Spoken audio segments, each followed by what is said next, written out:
Alrighty, here's Shop Girl. I can't see where Boris is gone. Boris is just going to drive by. Come on, baby. You can see those Come on. pressure receptors, those ISOs, when she raised her head up there. Very, very obvious, those tiny little black pits. Looks like she's got little black heads on every single scale. Now you can see now that the water's all murky from little boy moving around, how much harder it is to see her and little boy. Hello, good morning. How are you doing? We're on a trip. I'm with Febie and Faudji. Hello. Hi, I'm eating my breakfast. We're in Cairns and we're going to see some crocodiles today. And right to me is the 4 Mile Beach.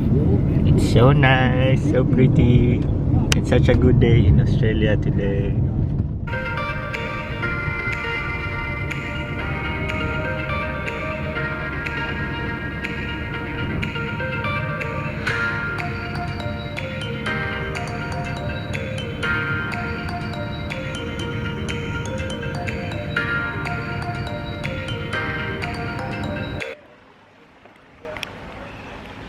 Hello, good morning guys. How are you doing? This is Novi and we are here in Cairns, Australia. Cairns is a city here in tropical North Queensland.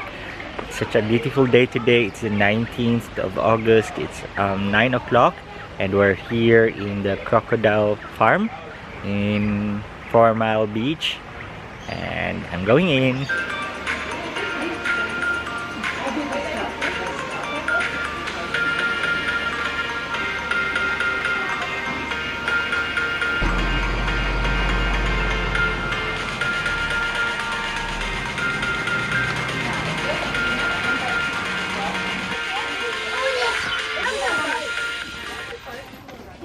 Is also filming. Hi. Hello. Hi, love. Hello. Hi guys. Hi Febs. Hiya. Hello. Are you excited? Yes, we're going to see a crocodile show going on a boat. Estuarine crocodile. Crocodilus porosus.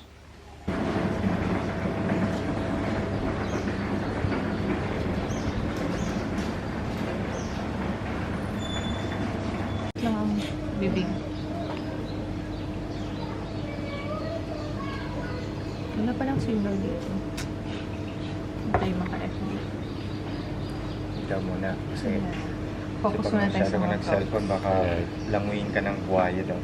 Have to focus. You stay in your seated areas, okay? You're welcome to stand up if I'm feeding on the opposite side of the boat, but just stay where your seats are, okay?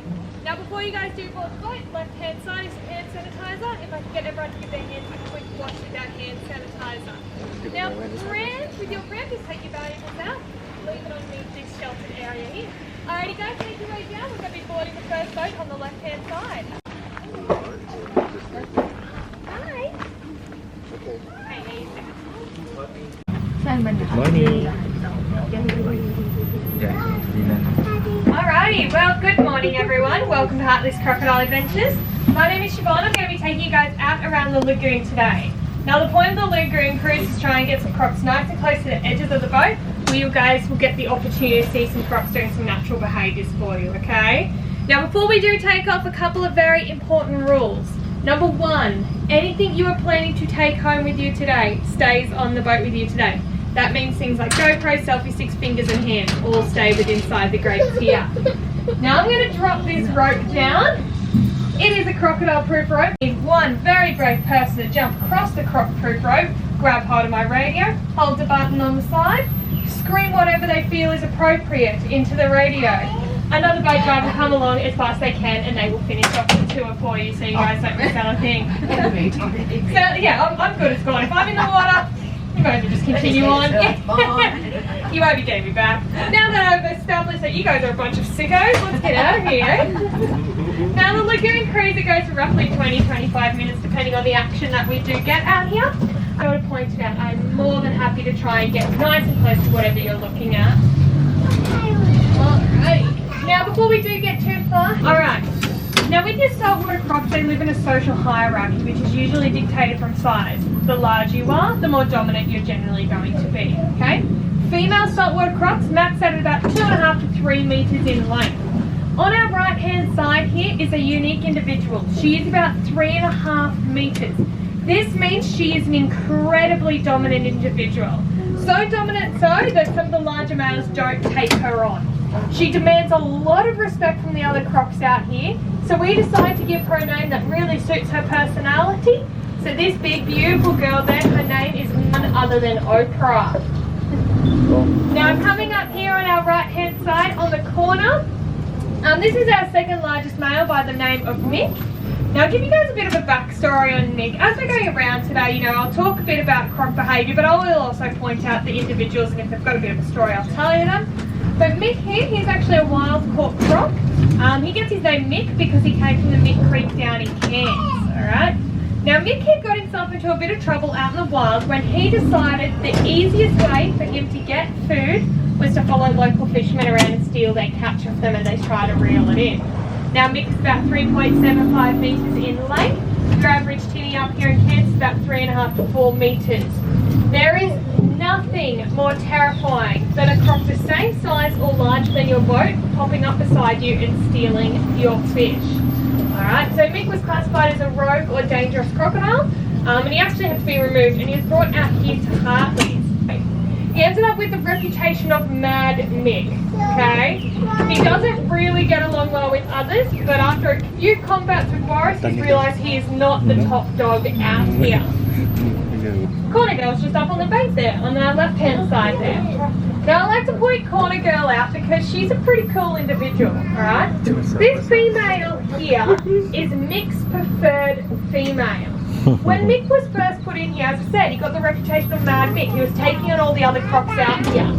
He took on every single croc to try and claim his stakes until he met Corner Girl. Alright? She is the only croc out here that he won't challenge. To give you guys a bit of an example of the relationship between Corner Girl and Mick, about a year ago I was out here, I was feeding Mick, I was getting him to do all these awesome jumps beside the boat. All of a sudden, this teeny tiny little female croc came lunging out beside him, grabbed the chicken midair, fell into his jaws. When the crocs completely submerge themselves, those osteoderms are slightly offset, they create counter currents, and from the surface there is no ripples, okay? So in murky water, you could have a potentially 5-meter male saltwater crocodile fully submerged, and as he's swinging around, you will not see him coming. This is one of the reasons why salties are so dangerous. They can just keep themselves extremely well hidden. Now I'm going to come over here and we'll pull up over on this bank, and I'll see if I can attract some crocs over for you.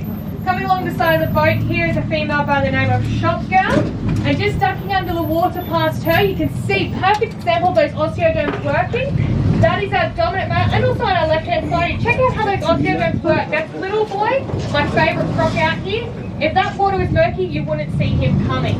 But over on our right hand side is our dominant male, his name is Boris. He's likely to make his way over to the boat as we pull up here. Alrighty. It's awesome today, the water is so clear, so it's really cool to be able to show you guys how those osteoderms work and how those crocs can keep themselves hidden. Check it out, we've got little boy who's just popped up along the side of the boat here. You know, this water is murky, you wouldn't have seen him coming over. Now me stamping my feet, 2 things are occurring. Number 1, I'm making a very obvious noise, okay? It's very, very obvious. So your crocs, they behave through learnt or associate behaviour or instinctive behaviour. Alert behaviour, he hears his nose, he knows it means food. But more importantly, on every single scale of your saltwater crocodile, they have what are called pressure receptors or ISOs. They are these teeny tiny black pits on every single scale. Now their job is to pick up vibrations. As potential prey, say a kangaroo, wallaby, a feral pig, cattle, walks down to the water's edge, every step, as light as they think, is sending off vibrations. The salties can pick up those vibrations. They can move themselves underneath the water, get themselves in a perfect ambush position like little boy's doing now, and from that, manoeuvre themselves into an area where they can jump out and grab their prey. Alrighty, hello, darling. Come on, jump, jump, jump. Good. Yum, darling. Now what I'm doing right now is what we like to call crocodile. Basically I'm encouraging her to hunt for her food. Even though this kind of looks like the wild out here and we've tried to mimic the wild as best as we can, this is still very much captivity. So this means that the crocs don't really get the opportunity to hunt for their prey. We can't get rid of those natural instincts. You know, if a bird puts itself in a silly position, they will take full advantage of that. But we want to encourage our crocs to use those natural instincts to hunt their prey like they would out in the wild. By engaging the crocs and encouraging them to jump up and not always getting their food is unbelievably, oh here's Boris, is unbelievably important for them, okay, and their welfare. Out in the wild, very few hunts are successful with your salties, okay? Good job, buddy. So Boris here, he's an impressive individual. He's 30 years of age, captive bred, so exact same age as Fluffy, who we saw before when we first came out here. Now you can see he's got a bit of superficial wounds on his face, okay? That's perfectly normal. That's just because he has to take on the other boys out here in order to keep himself as that high-ranking male.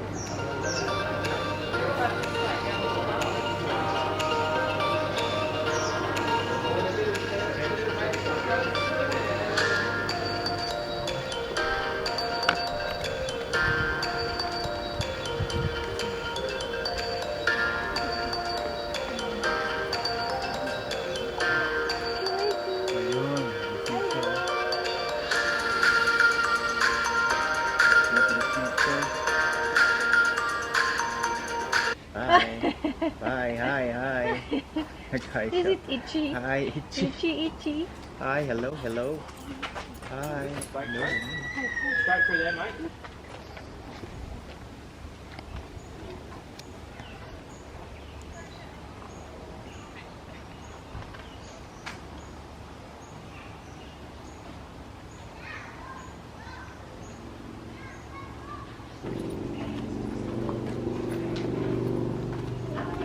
I'm going to straight dress, that's annoying. Get that up to the Don't drop your phone silence. Yeah. Alright, so it's a Burmese python, and yeah, these grow to be one of the longest species on the planet. This one's a little female, her name's Lisa, and she's only 2 years old. Alright, so still got a lot of growing to do. This species, males average sort of 3.5 metres, girls average like 5.5, sometimes pushing out that 6 metre mark, so huge animals. And the girls at that size, they can weigh well over 120 kilo, alright, and like thick abs. This snake here, as I said, is only quite young, she's about 2 years old, which is really important we get her used to handling at the moment, because at this size, if she bites me, it's not the end of the world. She bit me 2 weeks ago and it's just a couple of little holes, it's not really worth talking about, but you know, if she's 5.5 metres long and gets a hold of me, that would be a problem, like definitely big enough to kill me. There have been the odd human fatality from this species, but it's not something that occurs very often. It's usually more in a captive environment in places like the US and even Europe, where you're also allowed to keep them. Reticulated pythons, like Big Sally on display down the back there, they are recorded every single year eating people, especially in the sort of lower end of Indonesia there. There's a place called Sulawesi. I went there a few years ago, and I hung out with some rangers for about 2 weeks, and this is a king brown, alright, also known as the mulga snake, Australia's largest venomous snake. This one's only about, probably pushing 2 metres now, I guess. There's records of them getting up and over that 3 metre mark, weighing almost 10 kilo, alright, so that's a big venomous snake. They're not in the top 10, they're ranked down in the top 20. But what they lack in toxicity, they make up for in volume. So they have huge venom glands and a pretty solid set of fangs on them too. The delivery system on them is very good. Now, the king browns, they have got a pretty bad reputation, but I actually don't find them too bad. I've got 100 of these snakes and I've never ever had one try and attack me or do anything crazy. But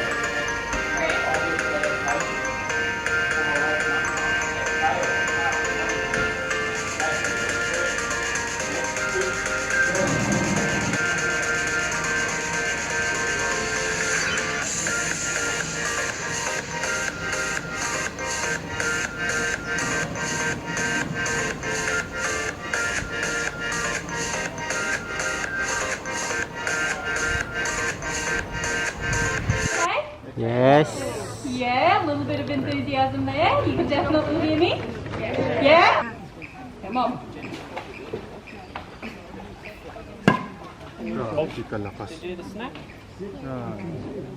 To the 11 o'clock crocodile feeding show. My name's Beck. We've also got Ricky here who's just coming into her cage. And it's called the 11 o'clock feeding show because at 11 o'clock every day we feed our crocodiles, right? But now in this lagoon system here, in this arena, we have got 23 saltwater or estuarine crocodiles. Now the makeup of those crocs, we have got 20 lovely ladies and then 3 very lucky boy crocodiles, okay? We're trying to make it better odds than a Queensland pub for the blokes in here, right? Making it nice and easy for them. Now Tintin, he's actually named after Tin Creek. And if you know the geography of the area, that floods right through our property. One of our keepers was actually doing the cassowary routine, cleaning it up in the morning, and they looked over the footbridge and Tintin was sitting there, right? Not in an enclosure, he wasn't one of our crocodiles, and that was a bit too much of a crocodile adventure for you guys. And Tintin, he's never tried to escape, right? He's got 20 girlfriends and chicken on tap, so he's doing pretty well for himself, okay? Now, the second male is a little bit bigger than Tintin. I haven't actually seen him here today. Wait, what are you doing? But his name is Norman, and he was definitely a little bit naughtier out in the wild. So Norman, they started looking for him because around Yarrabah, the government was hearing complaints of local camp dogs going missing. And generally, if dogs start going missing, crocodile fight. Norman, the cheeky crocodile, he was sitting just outside the trap and eating the dogs on the way out, right? So he is a naughty crocodile. If you go eating family dogs, you get a one-way ticket to Hartley's Crocodile Adventures, right? And the biggest croc, he has been sitting just in front of me here. You might have got a glimpse at him as the show started. He is also named after where he came from. And this crocodile's name is Douglas. Anyone want to guess where he might be from? Port Douglas. Yeah, Port Douglas, absolutely right. Is anyone staying there? Yeah, that usually makes people pretty nervous, right? But on the bright side, one less crocodile to worry about, hey? We've got you covered, nothing to worry about. Now, Douglas here, he was actually caught from the Sheridan Mirage Golf Course. He was sitting in one of the water hazards there. Someone must not have been that good at golf, and they got too close, and Dougie, he jumped up and he took a fair dinkum shot at that golfer. Luckily for Dougie, and luckily for the golfer, he missed. Otherwise it wouldn't have ended well for either of them. So you can see how this crocodile was kind of angling her head up in the air. Whoop, there we go. Oh, shit. Just pick it up for her, Rex. Nah, that was a joke. So you can see how it angled its head up a certain way and then it started to react to that food stimulus. So these girls, like I said, they know we're not a threat and they know that if they behave that certain way, a little bit of chicken reward for them, right? The moral of the story, crocodile, what are you doing? Is don't try it at home, right? Oh gosh, it's going fast that one. Get in the cage. There's one in the back. So you might have seen Madonna, who's looking at Ricky with bad intentions over the other side there. She is a big female crocodile. There's only one in here that's a little bit bigger than her. It's only by 10 centimetres or so. That's about as big as the girls get, guys. So about 3.1, 3.2 metres long. That's where they max out. So if you see a crocodile today and it's bigger than Madonna there, you know that it's a boy crocodile because the girls just don't get that big, okay? But these guys here are the biggest. So you've come to the right place to see them. They're an ambush attacker or a surprise attacker. They rely on not being seen until it's a little bit too late, right? It's a crocodile you don't see that you want to worry about a little bit more. Yeah, so crocodiles lay eggs, as I'm sure you know. That's actually an old nest back there, that little pile of dirt. So that's what they kind of do when they do get to breeding age. More than an age, it's kind of a size thing. Do we let them like raise their babies in here? So we do have crocodiles nesting and laying eggs in here, but legally we're not allowed to let them hatch in here, okay? So the big reason for that, baby crocodiles, when they hatch out of their egg, they're about this big. So everything is a predator to them, and it looks pretty bad if you see big crocodiles eating baby crocodiles in the show kind of thing. Doesn't look so good for you guys.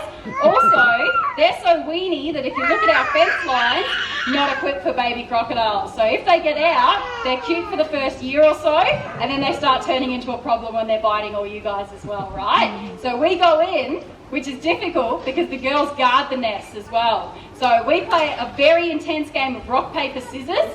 Whoever loses, they're called bait. In they go, they distract the mum crocodile, and then the egg collectors kind of sneak in and take them from the nest, and then they go back out again. So we try not to stress mum out or let her know too much that we're like touching her nest, but she doesn't care. She doesn't feel love towards her babies or anything like that. She just gives it another go next year kind of thing. Yeah. The crocodiles are just using the sun to keep them warm kind of thing. So it's not like they're creating energy from the sun or anything like that. It's just warming their body. How do they keep their teeth sharp? So if you look at that crocodile, it actually doesn't have very sharp teeth. So not sharp teeth, just really strong jaw closing pressure. Crocodiles, guys, that's about it. Thank you very much for listening. I'll see you next time. Thank you. Pangalanan natin to. That's right.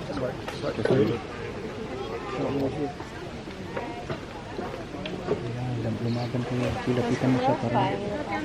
Minsan nagpapakain daw. Yeah.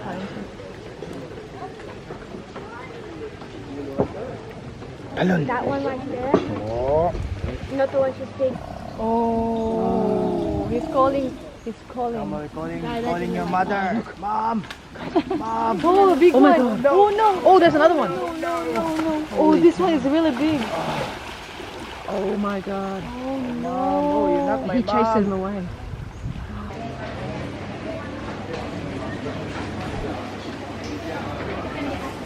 Strong.